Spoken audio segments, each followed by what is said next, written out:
Hey everybody, thanks very much for watching. Hope you're doing okay. Today I'm going to take you through the ontological argument in quite a basic way. So I would definitely use this video for revision.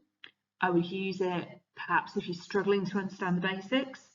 I wouldn't use it as everything you need to know for the exam about the ontological argument because, as I say, time is limited and I am just going to stick with the main points. So we've got them here. I'll talk you through Anselm's arguments, so what actually the ontological argument is. Then we'll do a little bit on Gaunilo's criticism and how Anselm responds. Then we'll look at the criticisms from Immanuel Kant. And then we'll do a little bit looking at, is it a proof? Is it valuable for religious faith?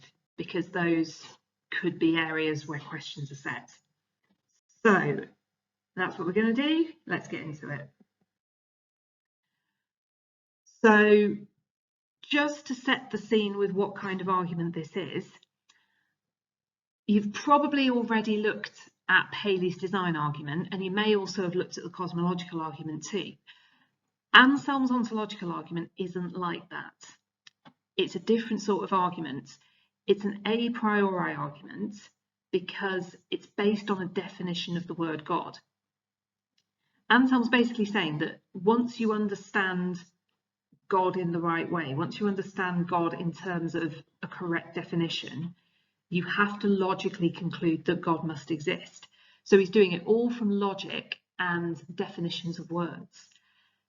That makes it different than an argument like Paley's, for example, because Paley's coming to a conclusion that God probably exists from observation and experience of the world. Anselm's not using any observation, he's not using any experience. He's saying that God logically must exist. Now, if that works, that's a really strong argument. But what we're going to be looking at is whether or not it does work. So just a little bit more to set the scene on Anselm before we actually look at the argument, because this is worth knowing. So Anselm was alive a long time ago, 1033 to 1109, and he was, amongst other things, a monk. He was Archbishop of Canterbury eventually. He believed in God. He is not doing this from the point of view of someone who doesn't already believe in God. He definitely did. But he's sort of responding to an atheist. Now, this isn't a real atheist. It's an atheist who's described in Psalm 14. He's described as a fool who says there is no God. Anselm doesn't really think that not believing in God is an option.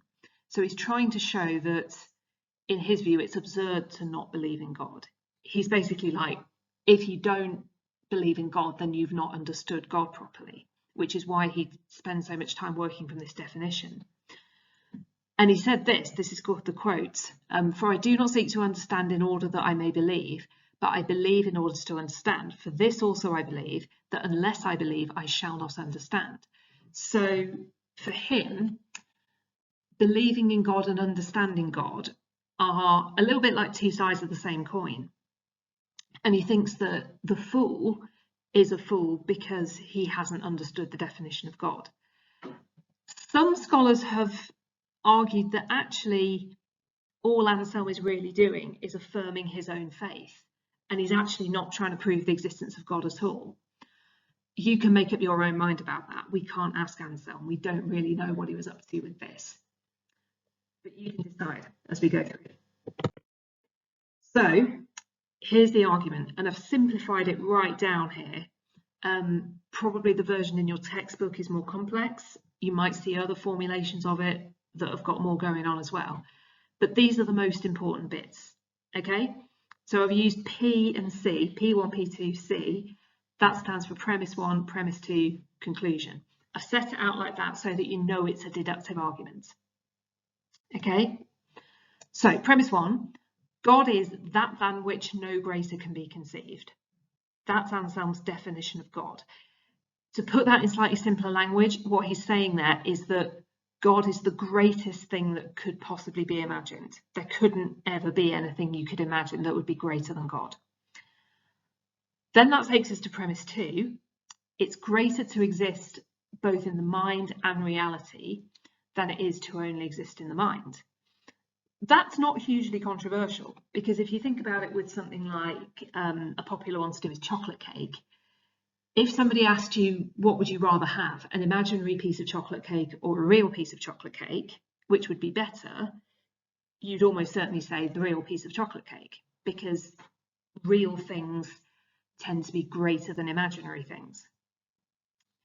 And that takes us to the conclusion: in order to be the greatest conceivable being, in order to really be that greatest possible being, God must exist in the mind and in reality, because real things are better than imaginary things.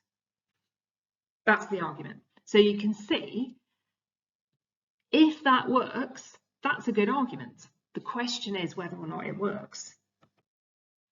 So the first person who didn't think it worked was Gaunilo, who was also a monk, alive at the same time as Anselm, sorry. He mixed him up with Aquinas, so you've got to avoid doing that as well. So Gaunilo also believed in God. He was also a monk. So he's not trying to say that Anselm's wrong to argue that God exists, because Gaunilo thinks God exists too, but he's got a problem with the logic. So let's have a look at it. He said you could apply the same logic to anything, and tried to show the problem by using the idea of a perfect island or a perfect lost island. So again, we've got 2 premises under conclusion. Premise 1, it's possible to imagine the most perfect island. Premise 2, to be the most perfect island, it would have to exist, because it's better to exist in reality than just in the imagination. Therefore, the most perfect island must exist. Now, what Gaunilo is trying to do here is show that Anselm's argument is a bit absurd.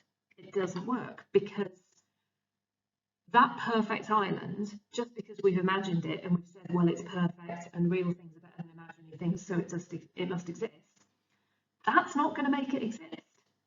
That island is probably not real, and we haven't proved it just by defining it correctly.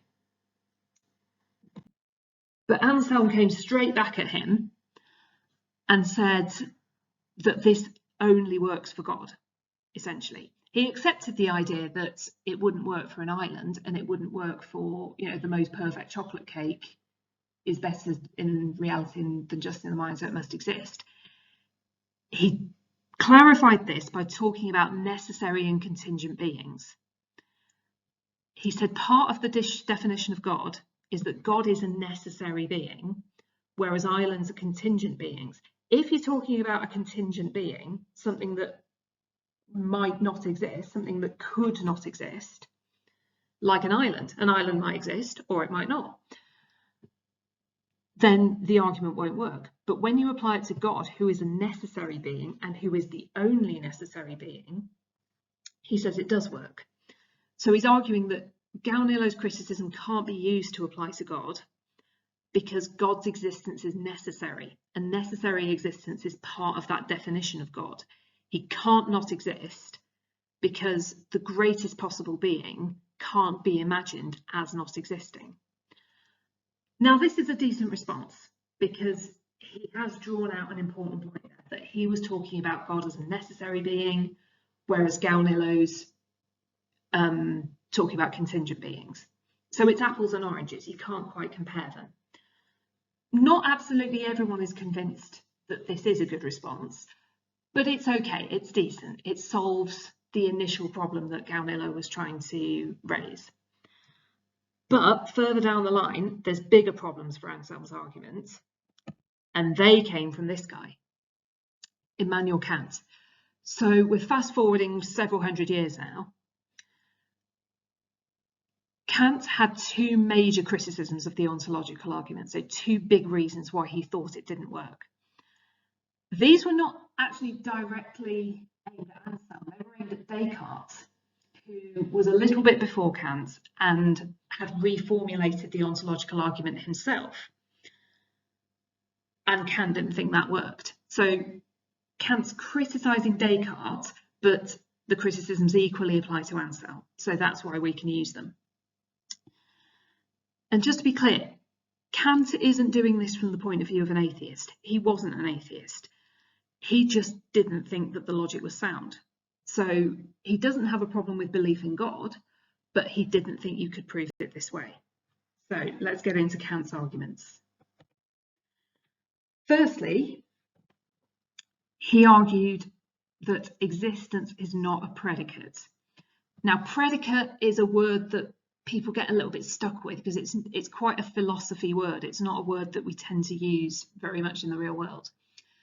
A predicate is just an attribute or, you know, a feature of something. So if you talk about one of your friends, you could say a predicate of my friend is that he's got curly hair, or a predicate of my friend is that he's got white trainers on. So Descartes had argued that God must have every possible perfection, every possible feature, including existence. So he's talking about things, when he talks about perfections, he's talking about things like omnipotence, omniscience, and those are predicates because they tell us something about the thing that's being described. But Descartes said God must also have existence, and this is what Kant had a problem with. Kant said you can't use existence in that way because existence isn't a predicate. It doesn't tell us anything about a concept. To say something exists doesn't tell us anything about the something that we don't already know from sense experience.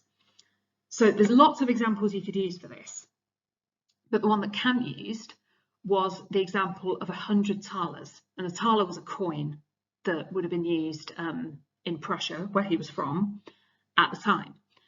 So if you've actually got 100 thalers in your hands, you would be able to feel the weight of them. You would probably feel that they were quite cold and metallic. You might hear them making a noise as they bang together. That would give us some predicates. That would give us knowledge of what thalers are like. But saying the thalers exist doesn't give us anything we don't already know. So he argued that there's no difference between the concept of 100 thalers and the concept of 100 thalers that exist. Just tacking on existence doesn't tell us anything, so you can't use existence as a predicate, and you can't use it in the way that Descartes did to say God must have existence. So Kant's overall point was that we can only know things exist, we can only know about things through sense experience, not through definition and not through logic. So just adding existence to the definition of something doesn't make that thing exist. Now he develops this in his second criticism, and this is about necessary existence, going back to that. So Anselm's argument, and you'll remember this is how he responded to Gaunilo, was based on the idea that God exists necessarily. God can't not exist, and that's part of the definition of God. But Kant pointed out that that's no good. Having an accurate definition of something doesn't mean that the thing actually exists. So this is an example that I've borrowed from the textbook. You might have done it slightly differently, but this will work. We can say a bachelor is an unmarried man and a unicorn is a horse with a horn, and they're both accurate definitions, okay? But they're not the same because it's only bachelors that actually exist. And the way we know this is because we can meet bachelors, we can talk to them, we can maybe find out why they're bachelors. But we can't do that with a unicorn because unicorns don't actually exist. And saying that a unicorn is a horse with a horn doesn't mean that there are actually any unicorns. So to show you what this means in terms of God, and I've got an AI generated picture of a unicorn there because unfortunately unicorns aren't actually real. Kant doesn't have a problem with including necessary existence as part of the definition of God, but it still doesn't logically follow that there really is a God. So it's the same as with the unicorn. Saying a unicorn is a horse with a horn doesn't mean that there are actually any unicorns. In exactly the same way, saying God is a being with necessary existence doesn't actually make him exist. So Just as with unicorns and bachelors, the definition doesn't help us unless we also have sense experience to back it up. So you can't say that God exists logically just from the definition of God. Now, it's worth pausing at this point to say that most scholars believe that these criticisms are very good. They believe that Kant successfully showed that the ontological argument doesn't work logically. And the thing is, because it's a deductive argument, it can't work a little bit or not work a little bit. It either works or it doesn't, because it's the same kind of argument as 2 + 2 is 4. And 2 + 2 is either 4 or it's something else. It can't be, well, it's a little bit true. So a lot of scholars feel that Kant has successfully shown here that this argument does not work. So what are we left with? If it's a deductive argument, so if it works, it is a proof of God. But most people think it doesn't work. So therefore, to that first question, is it a proof of God? We can say, from a purely logical point of view, no, it isn't. It doesn't work. It might show that if God exists, he exists necessarily. So it might be a good definition of God, but that still doesn't lead us to God's existence. Now, this is going back to what I said earlier. Some scholars, like Karl Barth, think that we've misunderstood the whole thing. Barth doesn't think Anselm ever intended it to be an attempt to find a proof of God. Barth thought Anselm was writing it more as a prayer and more as an affirmation of his own faith. So we could be a bit charitable here and say, well, if we take it that way, it might act as a personal proof for a believer in the same way that it did with Anselm. But that's certainly not a logical proof. Finally, there's just a little bit here on the value of the argument for religious faith. In other words, how useful or important is it to Christians? Now, Anselm seems to have written the Proslogion, which is the piece of work in which he sets out the ontological argument, as the result of a religious experience.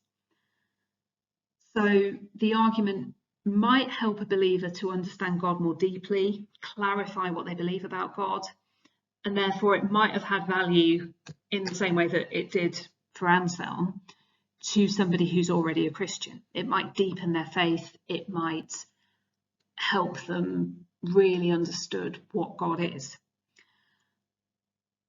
But lots of believers would say that actually this is pretty irrelevant. They're not interested in arguments about God that are purely logical, because if we could prove God logically, there'd be no need for faith. There'd be no need for religion. It would all be shown to be a bit pointless to put your faith in God.